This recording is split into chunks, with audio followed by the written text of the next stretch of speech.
Mental Training 101 on 105.5 The Roar. And now back to Get Warrior Tough with Andrew Wittman. Bringing the thunder. The most monumental hour in media anywhere. I'm leadership and mental toughness coach Andrew Wittman, joined by the Dutch Coleman. What's up, partner? What's happening? Yeah, you're such a good-looking man. Yeah, and you were telling me you got all this gray and stuff. I don't see any gray. What's going on, man? I got gray. Well, technology hadn't gotten there where the screen is clear enough yet. That's so funny, man. That's awesome. All right, so listen, we're talking about this logic and emotion thing before the break, and I know you know we're kind of, I don't want to say beating a dead horse with the RG3 thing, but we can move on and look at all these guys that got cut, because a lot of them now, they have to do this logic and emotion thing. They've got to really separate out, because it's emotional getting cut. If anybody's ever felt rejection, and we've talked about this before, Dutch, that the brain registers rejection as physical pain. It actually hurts. And so I was watching, what's that show on HBO where they're doing, where they followed the training camp? It was the Houston Hard Texans. Knocks. Hard Knocks. So I was watching them cut guys, man, and there's these big, huge dudes that are just ripping people, that are sitting there with the coach, and they're crying, man, because the pain actually physically hurts. That rejection, it hurts physically, like somebody was beating you with a baseball bat. That's how your brain registers the whole thing. And so they really have to separate out these two things in order to move forward. And now, give me your take on this whole thing about getting cut and kind of the dream being over. Now we know we got to put this out there. In an ideal world, and this goes for everyone, not just professional athletes, you need to be preparing for that stuff now. You need to be preparing for that day when that stuff ends, while you're in the midst of that stuff. So while you're a high-power CEO, executive, what have you, NFL player, you need to be preparing for life after that, because we know that there is a life after that. So in an ideal world, you're walking right into something else. But we know that's not always what happens. And as a matter of fact, the majority of the time, that's not what's happening. So there's a transition where you have to be mental, and this is good stuff that you're talking about. And the whole time when I was the agent in charge of Nancy Pelosi's detail, I knew that it was a very, very tight window where I was walking in that, and I already knew, and like you said, I already knew where I was, preparing for the next thing while that was going on. And so, that's what happened with Brett Favre, right? How many times does he come back and forth from retirement because he didn't prepare? I just saw a couple weeks ago he said I could still play. I could come back, but no, baby, stick to the jeans and the shaving, man. No, right? Because he didn't prepare. I mean, is that kind of what we're talking about here? I mean, well, I think a sign, because I don't know what Brett Favre did, but a sign of a person not preparing is them, like you said, jumping in and out. Now, if there were more clear signs that he prepared, he may have left and never came back the first time, because he was fully ready and he already had everything set up and he began to walk right in it. And so he sees the NFL in the rearview mirror, and he ain't looking back, because he's happy with the plan he put together. Right.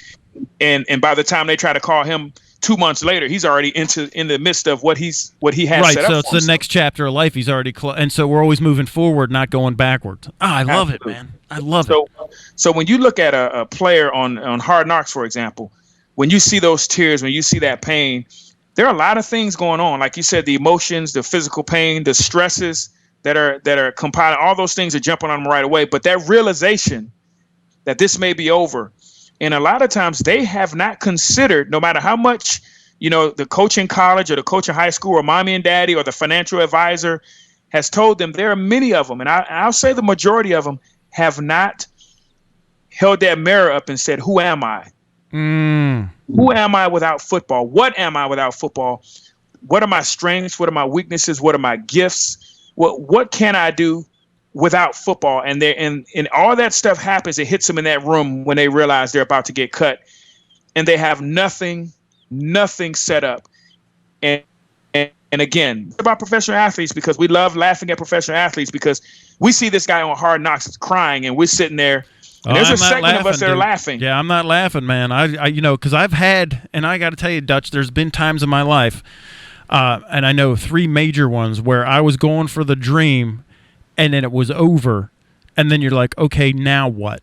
Because it's really hard at the time while you're in the middle of it to do what you're talking about, is have a plan after. I don't, have the exit plan or whatever, have the exit strategy, or what's the next chapter. You're so focused on this dream, and you're so, and then when you get the slap in the face, and I could feel the pain with them while I was in the room, because I've had times where you got that rejection of, and now the dream is over.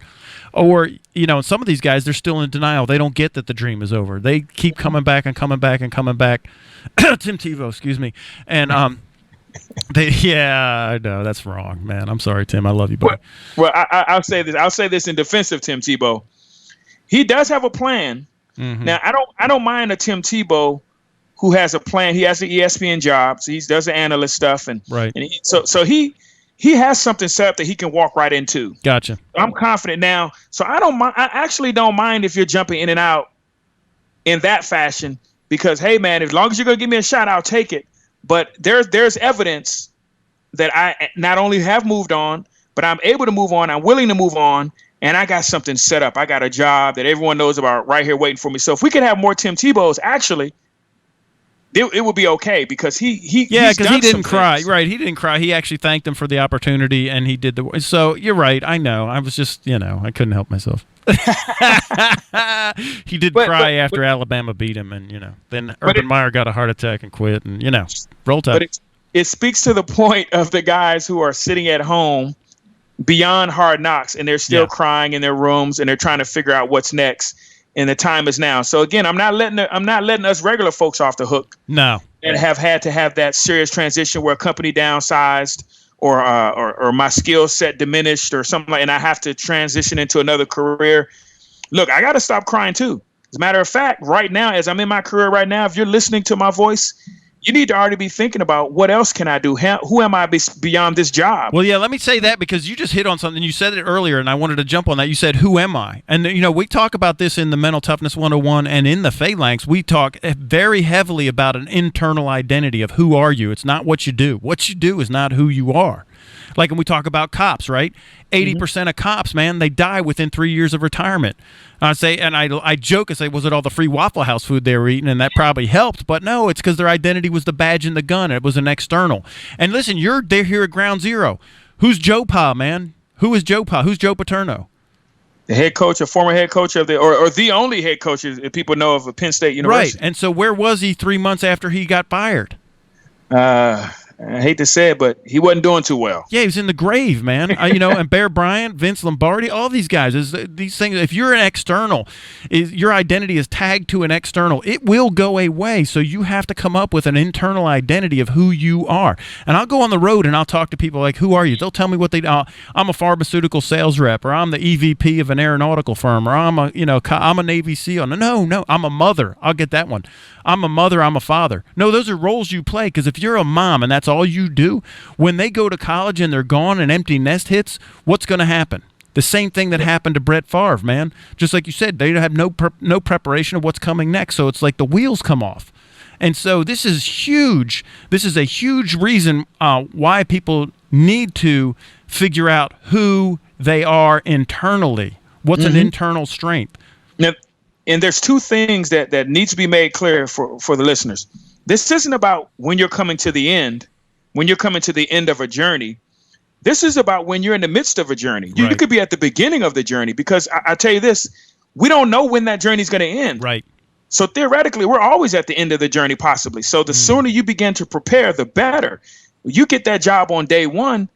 Shame on you if you hadn't already explored who you are. Now, who you are can change. Right. And that goes to the continuous examination of yourself. You have to always be examining and re-examining yourself, who you are, because things change you. Marriage changes you. Children changes you. The very career that you may have been in prior to can change you, and not in a negative way, but in a good way. So you're adding on skill sets, growing. You're adding on experiences.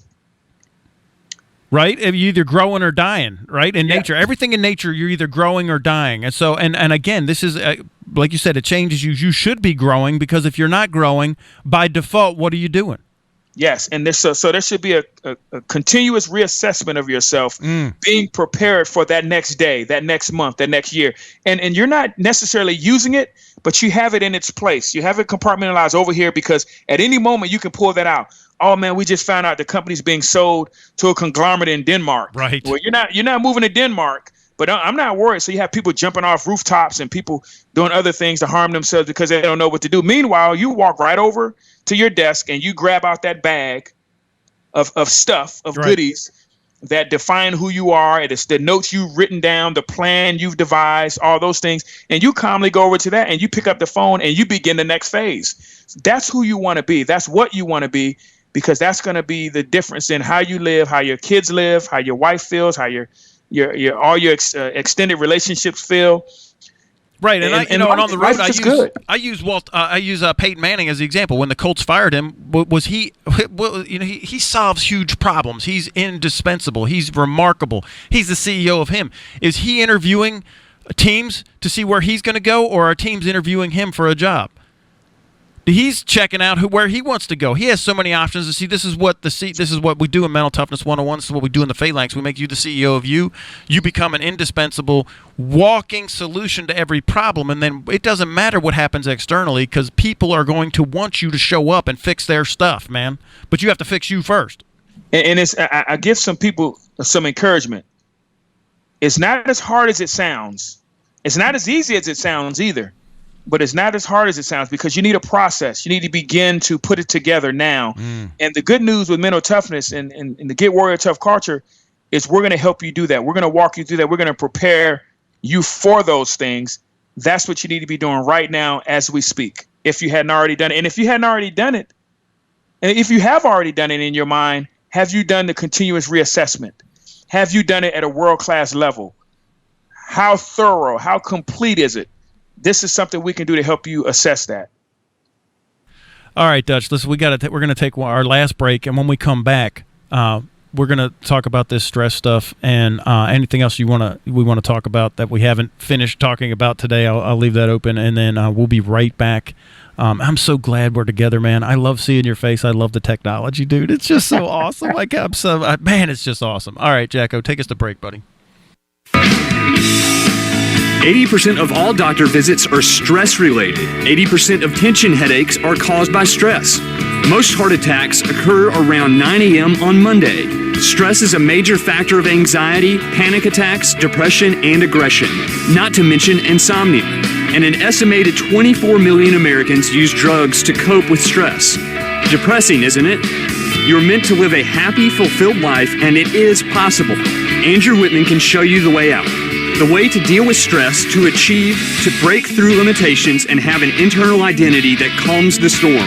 Whether it's work or home, financial or emotional, get the tools you need to cope with the obstacles life brings you and still have peace. Mental Training 1-on-1 will help you get what you want out of life. Visit GetWarriorTough.com to see testimonials from people just like you. Take control of stress. GetWarriorTough.com.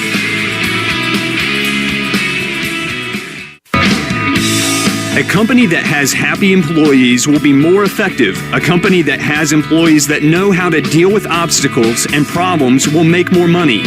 A company that gives their employees the tools to make those things happen is the company that turns to Andrew Wittman. Andrew has been teaching leadership, performance discipline, emotional intelligence, critical thinking, and mental toughness for almost 30 years. He's a veteran with combat experience in the Marines and experience as a police officer, federal agent, and security contractor for the State Department. His keynote speeches, half-day and full-day seminars are engaging, effective, and energizing. Your employees will leave feeling empowered. They'll learn how to foster better communication, build strong working relationships, develop crisis and conflict management skills, and more. Visit GetWarriorTough.com to read testimonials from people just like you. GetWarriorTough.com. Do you want to be Warrior Tough? Do you want your employees to be Warrior Tough too? With abilities to handle difficult situations as a well-oiled machine? Andrew Wittman has been teaching leadership, discipline, critical thinking, emotional intelligence, and mental toughness for 30 years. His seminars build strong working relationships, high-performance teams, effective communication and crisis and conflict management skills. He'll change the way you look at yourself, your company, your job, your life. He is dynamic, engaging, and stimulating in his presentation, and he can help you build and develop the leadership skills and high-performance skills needed for your team. He'll give you the tools that will not only increase the positive product output in business, but in your personal life as well. To get complete information on how Andrew can help you, call 864-977-1772 or log on to GetWarriorTough.com.